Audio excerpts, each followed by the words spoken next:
Hello everyone, my name is Valentina Zhukova and I'm going to talk today about constructions denoting degree of intensity in the Russian Constructicon. First, I will discuss what is viewed as constructions denoting degree of intensity. Then I will demonstrate the variety of intensifying meanings located in the various points of the intensity scale. Third, I will explain why we consider constructions of intensity parameters and how these constructions overlap with other semantic classes.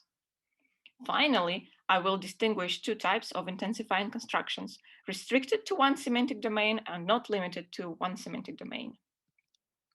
And now let's move on to the first part of this talk. As with other talks today, I will make my analysis based on data from the Russian Constructicon, and while talking about constructions, I regard them as form-function pairings at varying levels of abstraction and complexity according to the construction grammar approach. Semantic type degree of intensity emerged from the multidimensional semantic classification for the Russian Constructicon. It belongs to the class parameters, and this is the most numerous semantic type in the database. Altogether, there are 280 such constructions, comprising about 12% of all constructions in the database. This group can be classified according to more narrow meanings, syntax, and some structural properties, such as reduplication or the presence of negation markers. 280 constructions is not an exhaustive inventory of all constructions in Russian. However, they already form meaningful homogeneous classes based on narrow semantics and common syntactic and structural properties. That is why I'm going to analyze them. Well, now, intensification is a typologically universal concept that includes such meanings as little, few, all, much, many, very, and more. In the narrow understanding, intensifiers amplify the meaning of the word, and bring the meaning very or high degree to it. In its broad meaning,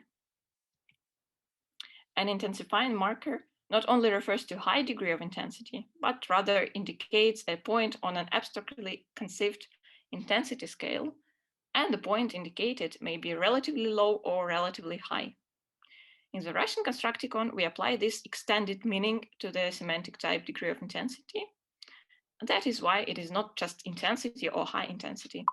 And in my talk, I will refer to an intensifier or an intensity construction in this extended meaning to investigate a wide range of intensifying constructions in Russian. And moving on to the range of intensifying constructions, let's proceed to the second part of my talk. Let's look at the constructions 1 to 6. The first prominent distinction lies between the constructions that scale upwards on a conceptual intensity scale and the ones that scale downwards from a contextually relevant norm. For example, он не на шутку разволновался scales upwards and intensifies their meaning, and он еле-еле дотянулся до телефона, he barely reached for the phone, scales downwards. If we draw a metaphorical intensity scale where up denotes high degree and large amount, and down denotes low degree that ends at a 0 point that denotes absence, it will look like this. Adopting the classification proposed for English degree adverbs by Quirk et al., we will call the first mentioned group amplifiers and the second one downtoners. Amplifiers are rather heterogeneous in their narrow meanings, which can vary from denoting a high degree of some quality. For example, прекрасный распрекрасный, he was very beautiful, strengthening the meaning of the verb, разругался в пух и прах, he had a terrible fight, indicating the large number of people or object, for example, толпа людей, a crowd of people, or large quantity of more abstract concepts, like свободного времени пруд-пруди, a lot of free time. It can refer to an ongoing action for a long time, like кот так и сидит на окне, the cat is still sitting on the window, or iteratively repeated action, such as он ударил еще и еще, he hit more and more.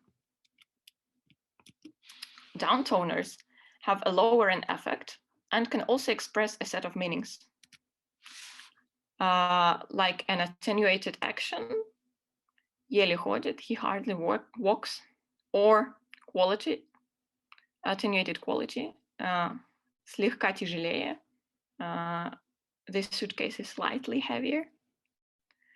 They can indicate a small amount of something, like с фактами у нас пока не густо, we have very few facts.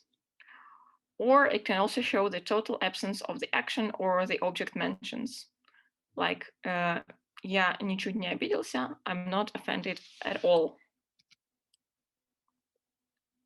In order to narrow down intensifying meanings, let's distinguish 6 semantic subtypes: maximizer, booster, approximator, diminisher, and 2 types of minimizers, low degree and absence, as you can see on the screen. Now I will briefly describe each of them. Just as rockets, boosters give some extra power to an engine, boosters in a language give extra power to the words that they modify. Booster constructions denote a high degree or a high point on the scale. And the main distinction between boosters and maximizers is that boosters denote qualities that can potentially increase infinitely, while maximizers imply that there is a limit or a maximal point, and after reaching this point, scaling further is not possible. Booster constructions can roughly mean very or much, while maximizers usually mean absolutely or totally.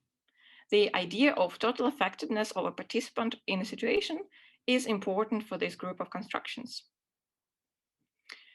As mentioned before, I adopted Quirk's et alia taxonomy for intensity meanings. While they divided downtoners into 4 subtypes: minimizers, diminishers, compromisers, and approximators, I will slightly modify them and adjust the system for Russian constructions in order to get a better image of the groups that they form. Firstly, minimizers for Russian are split into 2 separate groups. Ones that denote absence and ones that denote a very small extent.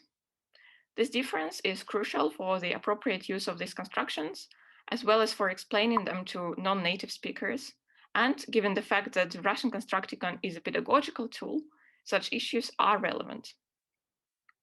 So, semantic type minimizer absence emphasizes that the quality or action mentioned in the construction is totally absent or not available to any extent, like English, not at all. An additional point in favor of separating minimizers into 2 groups is the difference in polarity. For instance, as thoroughly described by Valentina Zhukova, constructions from the type minimizer absence are characterized by an extensive use of negation markers that can only be omitted in limited contexts.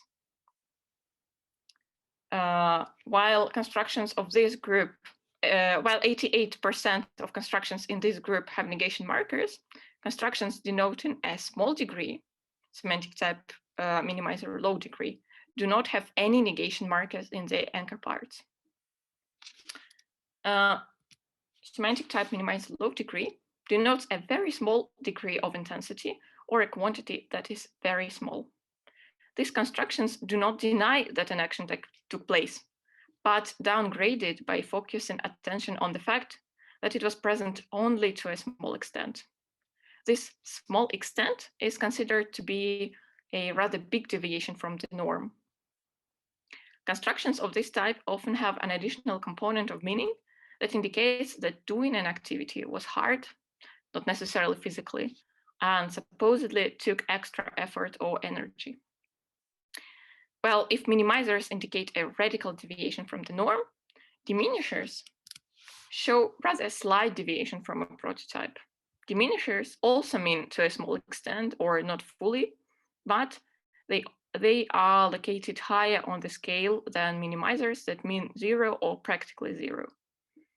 minimizers of a low degree are mostly verbal constructions, while diminishers mostly modify qualities expressed by adjectives and adverbs. Approximators indicate that the word expresses more than is relevant. So a prototypical meaning of an approximator is almost. The difference between approximators and diminishers is that approximators imply that the truth value of the verb occupying a slot of such construction is denied.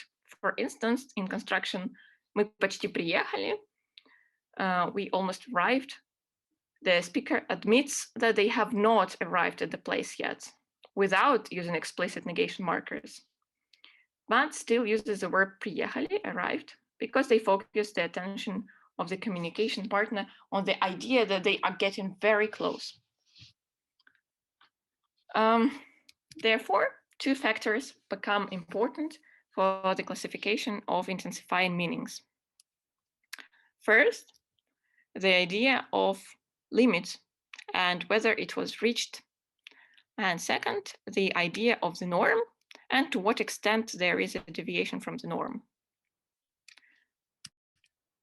Here, you can see the distribution of intensity constructions across subtypes. The vast majority of constructions belong to boosters and maximizers. About 76% of all constructions, in fact. You can also spot that the most of constructions occupy the polar parts of the scale rather than the middle. Now, moving on to the next part. Let's discuss why intensifiers can be considered parameters. They usually apply to and build over other semantic meanings, so that intensifying meaning can be applied to constructions from various semantic domains, like comparison, manner, measure, assessment, and so on. This semantic class stands out. That is why it is located vertically on this scheme.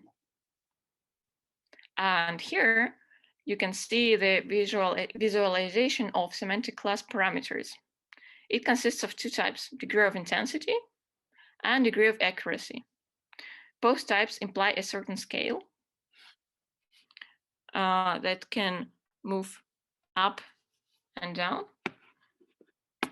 And they are similar in the part of showing an approximation to what is described. You can notice that maximizer, booster, and two types of minimizers are located vertically on one line, while approximator and diminisher are slightly to the left. That is why they describe two slightly different dimensions. Approximator and diminisher vary around the norm, while maximizer, booster, and minimizers refer to the extreme points on the scale. And as you can see, those extreme points are the most numerous. You can also see the dotted lines connected to several semantic types from other semantic classes. And it means that they are conceptually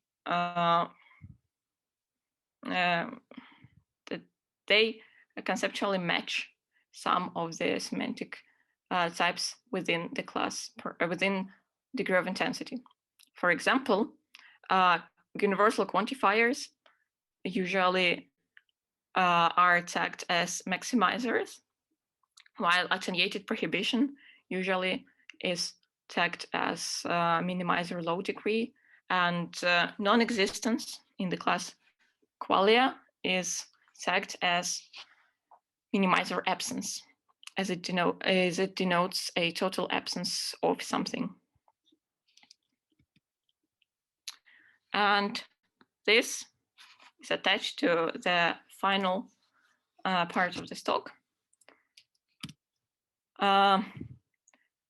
You can see that constructions, intensifiers can be restricted to a certain semantic domain. For example, он выглядел не в пример приятнее, he looked much nicer. It is an intensifier that is only attached to comparison, while in intensifier не по дням, а по часам, ребенок растет не по дням, а по часам, the child grows very fast, is only attached to the semantic type measure time. However, some constructions within the type intensity can apply to several semantic types. As you can see, the example ужасно XP, which is a terribly XP, can be attached to several semantic types, such as assessment, ужасно скучное кино, a terribly boring film, or attitude, я ужасно боюсь высоты, I'm terribly scared of height. Also measure, у него ужасно много дел, he has terribly a lot to do. And volition, мне ужасно не хочется идти туда, I terribly, literally terribly, don't want to go there. And if you think of the construction ужасно XP, you will find it here in the green bar of parameters that are not limited to one overlapping class, while 262 constructions within the class parameter overlap with just one semantic class, so that they are restricted to one class. Coming to conclusions, we can see that a large number of intensifying constructions is distributed across a limited number of semantic subtypes. And usually intensifiers express high degree of intensity, while in 1/4 of the cases, they can describe low degree of intensity, and somewhere in between. The majority of intensifiers is located at the top extremes of the intensity scale, either high or low. And most intensifiers are actually semantically restricted and can only apply to a certain semantic type. That is why we have so many. This means that intensity is a parameter that is applied to other semantic meanings. Thank you so much, and I welcome to your questions.